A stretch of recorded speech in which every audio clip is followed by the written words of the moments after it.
ಪರಿಶಿಷ್ಟ ಜಾತಿಯ ಒಳ ಮೀಸಲಾತಿ ವರ್ಗೀಕರಣಕ್ಕಾಗಿ ನಮಗೂ ನಿಮಗೂ ಎಲ್ಲರಿಗೂ ತಿಳಿದಿರುವ ಹಾಗೆ ಸುಮಾರು 3 ದಶಕಗಳ ಕಾಲ ಅಂದ್ರೆ 30 ವರ್ಷಗಳ ಕಾಲ ನಿರಂತರವಾಗಿ ಇವತ್ತು ಹೋರಾಟ ಮಾಡ್ಕೊತಾ ಬಂದಿದ್ದೇವೆ.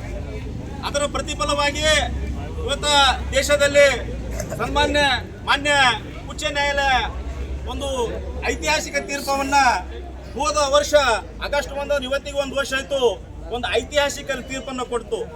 ಏನಪ್ಪ ಅಂತಂದ್ರ ಒಳ ಮೀಸಲಾತಿ ವಿಚಾರವಾಗಿ ಆಯಾ ರಾಜ್ಯಗಳು ಅವ್ರದೇ ಆದಂತ ಏರ್ಪಾಡನ್ನು ಮಾಡ್ಬೇಕಂತಕ್ಕಂತ ಒಂದು ಐತಿಹಾಸಿಕ ತೀರ್ಪನ್ನು ಕೊಟ್ಟಿದ್ರು ಸಹ ಆ ಒಂದು ತೀರ್ಪಿನ ಅನುವಾಗಿ ಈಗಾಗಲೇ ದೇಶದಲ್ಲಿ ಇವತ್ತು ತೆಲಂಗಾಣ ಆಗಲಿ, ಆಂಧ್ರದಲ್ಲಿ ಆಗಲಿ ಮತ್ತು ಹರಿಯಾಣದಾಗಲಿ ಆಗಲಿ ಮೀಸಲಾತಿಯನ್ನು ಜಾರಿ ಆಗಿದೆ ಇವತ್ತಿನ ದಿವಸ.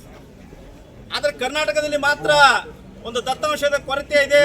ದತ್ತಾಂಶದ ನೆಪವಡ್ಡಿ ಇವತ್ತಿನ ಕರ್ನಾಟಕ ಸರ್ಕಾರದ ಮುಖ್ಯಮಂತ್ರಿ ಆಗಿರ್ತಕ್ಕಂಥ ಸಿದ್ದರಾಮಯ್ಯ ಮತ್ತು ಅವರ ಸಚಿವ ಸಂಪುಟದ ಎಲ್ಲ ಸದಸ್ಯರು ಕುಂಟು ನೆಪವನ್ನು ಹೇಳುತ್ತಾ ಮಾದಿಗರ ಅನ್ಯಾಯ ಮಾಡ್ತಾರೆ ಇರತಕ್ಕಂಥದ್ದನ್ನು ಮುಂದುವರ್ಸ್ಕೊತಾನೆ ಬರ್ತಾ ಇದ್ದಾರೆ. ಅದಕ್ಕೆ ದಯಮಾಡಿ ಹೇಳ್ತಾ ಇದ್ದೀನಿ, ಮಾನ್ಯ ಮುಖ್ಯಮಂತ್ರಿಗಳಿಗೂ ನಾನು ಈ ಸಂದರ್ಭದಲ್ಲಿ ಸಮಾಜದ ಪರವಾಗಿ ನಾನು ನಿವೇದನೆ ಮಾಡ್ಕೊತಾ ಇದ್ದೀನಿ. ಯಾಕಪ್ಪ ಅಂತಂದ್ರ ನೀವು ದಿನ ಬೆಳಗ್ಗೆ ಎದ್ದ ಕೂಡಲೇ ನಾನು ಸಂವಿಧಾನದ ರಕ್ಷಕ, ನಾನು ಬಂದಿರೋದ ಸಂವಿಧಾನದ ಉಳಿವಿಗಾಗಿ, ಪ್ರಜಾಪ್ರಭುತ್ವದಲ್ಲಿ ಒಂದು ನೆಲೆಯನ್ನು ಕಂಡಿಡ್ಕೊಡ್ತಕ್ಕಂಥ ವ್ಯಕ್ತಿ, ಪ್ರಜಾಪ್ರಭುತ್ವದಲ್ಲಿ ನಂಬಿಕೆ ಉಳ್ಳುವಂಥ ವ್ಯಕ್ತಿ ಅಂತ ಹೇಳ್ಕೊತ ಬಂದಿದ್ದೀರಿ. ಬಟ್ 30 ವರ್ಷಗಳಿಂದ ಒಂದು ಸಮುದಾಯ ಒಂದು ಹಕ್ಕಿಗಾಗಿ ಹೋರಾಟ ಮಾಡ್ತಕ್ಕಂಥದ್ದು ದೇಶದಲ್ಲಿ ಯಾವ ಸಮುದಾಯ ಕೂಡ ಇಷ್ಟು ದೀರ್ಘಕಾಲದ ಹೋರಾಟ ಮಾಡಿಲ್ಲ. ಇದು ನಮ್ಮ ದೇಶದ ಇತಿಹಾಸದಲ್ಲಿ ಇದು ಮೊದಲ ಅಂತಕ್ಕಂಥದ್ದನ್ನು ಕೂಡ ಈ ಸಂದರ್ಭದಲ್ಲಿ ಹೇಳಕ್ಕೆ ಇಷ್ಟಪಡ್ತೀನಿ. ಇಂಥ ಒಂದು ಸಮುದಾಯಕ್ಕೆ ನೀವು ಯಾಕೆ ಮೀನಾ ಮೆಣಸೆ ಎಣಿಸಿ ಇವತ್ತು ಕಡೆಗಣಿಸ್ತಾ ಇದ್ದೀರಿ ಅಂತಕ್ಕಂಥದ್ದನ್ನ ನಾವು ಇವತ್ತಿನ ದಿವಸ ತಮ್ಮಿಂದ ನಾವು ಉತ್ತರನ ಬಯಸ್ತಾ ಇದ್ದೀವಿ. ಯಾಕಪ್ಪ ಅಂದ್ರೆ ನೀವು ಅಂಕಿ ಸಂಖ್ಯೆಗಳ ಮೇಲೆ ರಾಜಕಾರಣ ಮಾಡ್ತಿದ್ದೀರಪ್ಪ ಅಂತಂದ್ರ ಬಂಧುಗಳೇ ಅರ್ಥ ಮಾಡ್ಕೋಬೇಕು.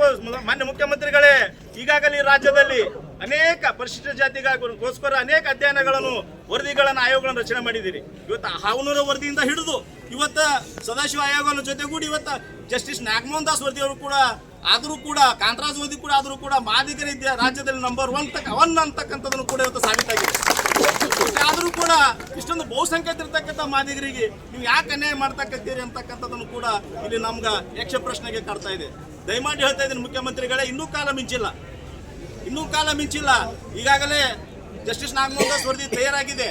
3 ಬೇಡ 4ನೇ ತಾರೀಕಿಗೆ ನಿಗದಿ ಮಾಡಿದ್ದಾರೆ. ಈಗಾಗಲೇ ಸರ್ಕಾರಕ್ಕೆ ಸಲ್ಲಿಕೆ ಆಗ್ಲಕ್ಕ ಕೂಡಲೇ ಬಂದು ವರದಿಯನ್ನು ಸಲ್ಲಿಕೆ ಆದ ಕೂಡಲೇ ಇವತ್ತು ಕ್ಯಾಬಿನೆಟ್ ಅನ್ನು ಕರೆದಿ ಇನ್ನೊಂದು ಯಾವುದೇ ವಿಚಾರ ಮಾಡದೆ ಅದರಲ್ಲಿರ್ತಕ್ಕಂಥ ಶಿಫಾರಸುಗಳನ್ನ ಈಗಾಗಲೇ ಹಿಂದೆ ಆಗಿರ್ತಕ್ಕಂಥ ಶಿಫಾರಸುಗಳ ಅನುಗುಣವಾಗಿ ನೀವು ಕೂಡಲೇ ಜಾರಿಗೆ ಮಾಡಬೇಕು ಅಂತಕ್ಕಂಥದ್ದನ್ನು ಕೂಡ ಈ ಜಿಲ್ಲೆ ಮಾದಿಗರ ಪರವಾಗಿ ನಾನು ಸಂಪೂರ್ಣವಾಗಿ ಈ ಒಂದು ಹೋರಾಟದಲ್ಲಿ ಒತ್ತಾಯ ಮಾಡ್ತಾ ಇದ್ದೀನಿ.